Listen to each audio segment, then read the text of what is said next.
अस्सलाम वालेकुम। कैसे हैं आप लोग? खैरियत से हैं? हर बार की तरह इस बार भी मैं एक आपके लिए कहानी लेकर आया हूँ। इस कहानी में एक बहुत बड़ा सबक भी है और एक शख्स की गफ़लत की वजह से एक बच्चे की पूरी ज़िंदगी ख़राब हो गई। ये कहानी है एक दुकानदार की जिसकी एक खिलौनों की दुकान थी और वो एक निहायत ही कोई लालची किस्म का शख्स था। होता यूँ है कि वो एक दफ़ा अपनी वालदा की क वो कब्रिस्तान जाता है अपनी वालदा की कब्र के ऊपर फ़ातिहा के लिए।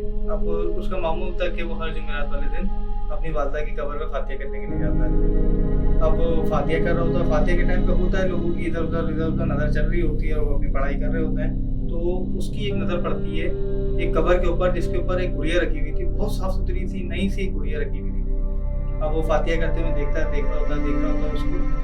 जैसे ही अपनी फ़ातिहा कंप्लीट करता है, दुआ कंप्लीट करता है, तो वो उस कब्र के ऊपर जाता है। आगे-पीछे देखता है लोगों की आमदो-रफ्त ना होते मौजूदगी की वजह से, वो उस गुड़िया को उठा लेता है। अब वो होता तो दुकानदार है, खिलौनों की दुकान उसकी होती है। वो वहाँ पे ले आके सजा देता है। अब वो इसमें भी ढूँढता है कि यार किसी ने हो सकता है गलती से छोड़ दी हो, इसको मैं अपनी दुकान पे सजा के इसको मैं बेच दूँगा, इसकी मैं अच्छी कीमत वसूल कर लूँगा। अब वो दुकान पे वो अपने रख लेता है। कुछ दिनों की बात कुछ दिन गुज़रते हैं तो एक बच्ची आती है अपनी माँ के साथ। उसको वो गुड़िया बहुत ज़्यादा पसंद आती है। वो अपनी माँ से कहती है कि मुझे ये गुड़िया दिलवा दें, मगर उसकी माँ के पास पैसे नहीं होते हैं उस टाइम पे कि वो उसको गुड़िया दिलवा सकें। तो वो बहुत ज़्यादा ज़िद करने लगती है। तो वो दुकानदार कहता है चलो आप एक काम करो, ठीक है, आप ये गुड़िया को ले जाओ और बाद में मुझे लाके पैसे दे देना, कोई मसला नहीं, पैसे कहीं पे भी नहीं जाते, आप मुझे बाद में ला देना।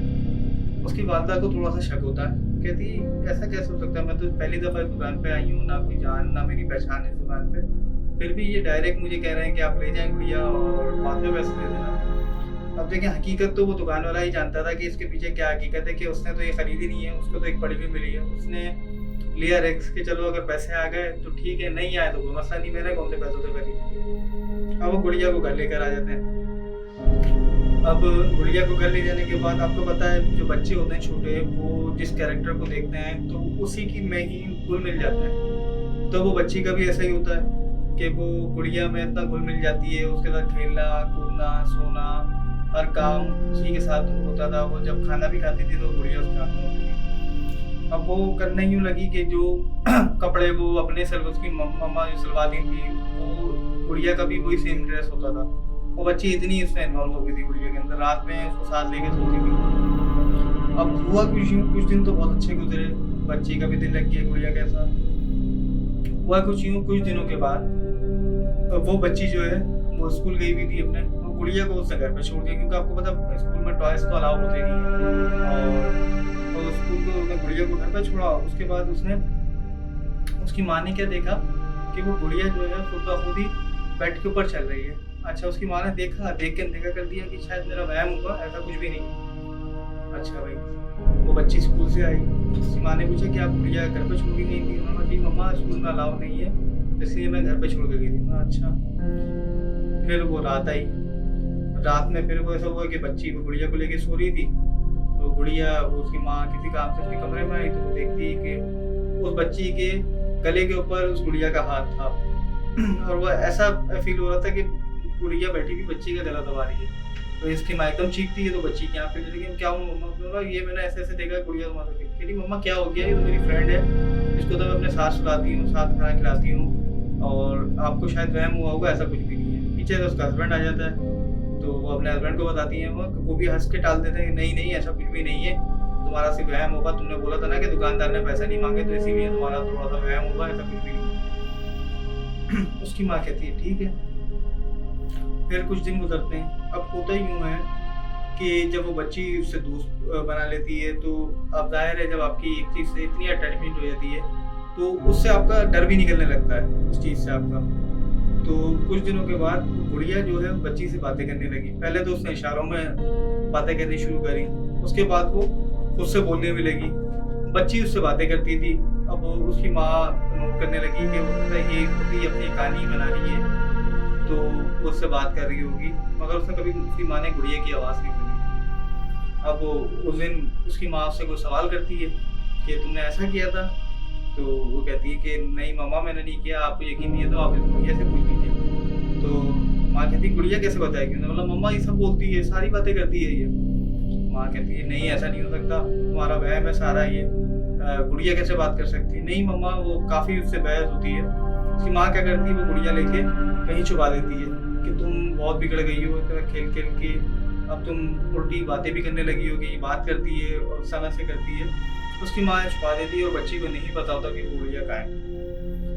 उसके रात में फादर आते हैं बच्ची के, उसकी माँ उसको बताती है, तो वो कहते हैं कि बच्ची है छोटी, ज़ाहिर है बच्चे एक अपने दिमाग में इमेज बना लेते हैं, तो इससे कोई फ़र्क नहीं पड़ता, अगर तू कर रही है इसको दे दो। तो बोला नहीं अभी तो नहीं दूँगी, मैं 1-2 दिन की इसके बाद दूँगी ताकि उसको थोड़ी सज़ा मिले और अगली बार मेरे सामने ऐसी कोई बात ना करे।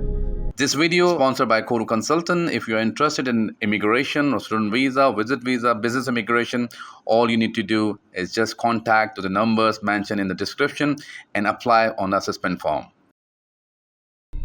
उसके ऊपर कहते हैं ठीक है आप 1-2 दिन के बाद दे देना, मगर दे देना, बच्ची है छोटी, आप उसको दे देना। अब वो रात में सो जाते हैं, वो बच्ची अपने कमरे में, माँ बाप अपने कमरे में। अब क्षमा की दिल में टेंशन रहती है कि यार गुड़िया का कोई ना कोई मामला तो है, कि ये इसका क्यों नाम ले रही है, वो पूरी रात माँ जो है वो सो नहीं पाती। रात के कोई 4 बजे के टाइम पे माँ उठ के एक दफ़ा जाती है, बच्ची की टेंशन तो ज़ाहिर होती है, बच्चे तो वो गुड़िया उसके बराबर में सो रही होती है। माँ देख के हिल जाती, ये गुड़िया कहाँ से मिली? अच्छा बच्ची भी परेशान, नहीं मम्मा मैंने नहीं उठाई। तो बोला तुम्हें मैंने छुपाई थी गुड़िया, तुमने क्यों निकाली? बच्ची भी कहती मम्मा मैंने गुड़िया नहीं निकाली है, ये खुद मेरे पास आई है। माँ को उस टाइम फौरन शक हो जाता है कि ये कोई ना कोई मसला है, कोई ना कोई गुड़िया में गड़बड़ है। उसकी माँ कहती है ठीक है मैं तुम्हें इससे अच्छी गुड़िया ला के दे दूंगी, मगर तुम इस गुड़िया को छोड़ दो। बच्ची जिद करती है, माँ बहुत वो मनाने की कोशिश करती है, उसको लालच देती है, आखिरकार वो बच्ची मान जाती है। अब उसकी माँ क्या करती है कि सुबह उठती है, वो उठती है, वो गुड़िया को कहीं कचरे में फेंक कर आ जाती है, कहीं दूर जाके। वो एक दिन से मुतमईन हो, चलो भाई मुसीबत अगर थी भी तो टल गई, मैंने उसको तो मैं नहीं गुड़िया दिला दूंगी, ये मुसीबत तो टल गई, खुदा ना खास्ता ये ना हो कि मुझे कोई जान का नुकसान हो जाए। अब वो गुड़िया फेंक कर तो आ जाती है, उसके घर पहुंचने से पहले वो गुड़िया उसके घर में मौजूद होती है। उसके घर में उस टाइम पे कोई नहीं होता क्योंकि बच्ची भी स्कूल में होती है, तो वो गुड़िया उसके घर में मौजूद होती है। जैसी वो गुड़िया की तरफ देखती है तो गुड़िया अपनी गर्दन घुमाती है और कहती है तू मुझे छोड़ के आई थी ना अपने वाफिया के, अब तू देख मैं तेरे साथ क्या करती हूँ। वो औरत वो अपना घर छोड़ के भाग जाती है घर से, और इतनी वो परेशान होती है, वो देखती नहीं है मैं कैसे भाग रही हूँ, नंगे पैर हूँ कैसे, वो फिर से भाग जाती है। तो वो कहीं दूर जाके वो बैठ जाती है। बच्ची की स्कूल की छुट्टी होती है, बच्ची अपने उसको क्या पता है कि घर में मेरे पीछे क्या मामला हुआ है और ये कैसे हुआ है। माँ को इतनी होश नहीं था कि वो इतनी घबरा गई थी कि उसको अपनी बच्ची का भी होश नहीं था कि वो स्कूल से आई है और मुझे उसको लेने जाना चाहिए। उसका दिमाग उस टाइम पे नहीं काम किया। अब वो बच्ची घर पे जाती है, वो गुड़िया सामने बैठी हुई होती है, तो बच्ची बड़ी खुश हो जाती है कि ये तो गुड़िया मम्मा ने नहीं फेंकी, और मम्मा कहाँ गई हुई है, शायद कुछ लेने के लिए गई होंगी। तो वो उसके साथ खेलने लगती है। वो गुड़िया कहती है तुम मेरा एक काम करोगी? वो कहती है हाँ मुझे बताएं, मैं करूँगी काम, आप तो दोस्त है। वो कहती है कि ये छुरी लो और अपने पेट में मारो। कहती नहीं मुझे तकलीफ होगी। वो कहती है मैं कह रही हूँ आप मारो, आप दोस्त है ना। तो बच्ची यही करती है, वो छुरी उठाती है, वो थोड़ा सा घबरा भी है, मगर वो गुड़िया उसको एतमाद दिलाती है कि नहीं तुम ना करो, तुम उसको पेट में मार लो। बच्ची क्या करती है, वो छुरी पेट में मारती है।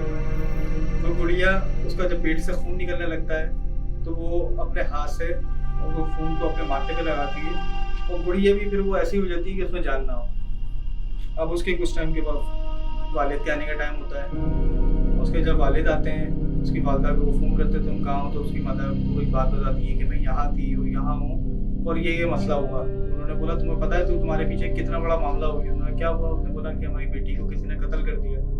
उसकी माँ वहीं सुन जाती है कि ये क्या हो गया, मैं इतनी गफलत में मैं पड़ गई और ये कैसे हो गया। वो फिर उसकी माँ आती है, फिर घर में रोना धोने का एक माहौल होता है। वो गुड़िया भी वहीं पे पड़ी होती है। उसकी माँ लोगों को लाख दुआइयाँ देती है कि मैं ये गुड़िया की वजह से, मगर कौन मानता है कि एक बेजान चीज़ इतना बड़ा कोई हादसा कर सकती है। अब जिसके साथ देखें जो होना था वो तो हो गया, जो उसके लिए लिखा है वो तो उसके साथ होना है। अब ये कहानी उसकी माँ सुनाती तो ज़रूर है मगर कोई मानता नहीं है, क्योंकि जिस पे गुजरी होती है वही जानता है। ठीक है, इसमें एक मिसाल भी दे देते हैं हम लोग के कब्र का हाल तो आपको पता है, मुर्दा ही जानता है। एक दुकान वाले की गफलत की वजह से एक नन्ही सी जान ने अपनी जान से हाथ धो लिया। तो ये मैसेज मेरा उन लोगों से है जो ऐसी जगह से आपको कभी भी कोई चीज़ मिले, चाहे वो गुड़िया हो, पैसे हों या एवरीथिंग कुछ भी हो, तो तो कोशिश करें कि वो चीज़ ना उठाएं और ना अपनी जान को हलाकत में डालें और ना ही किसी दूसरे की। अगली स्टोरी में हम फिर मिलेंगे। अल्लाह हाफ़िज़।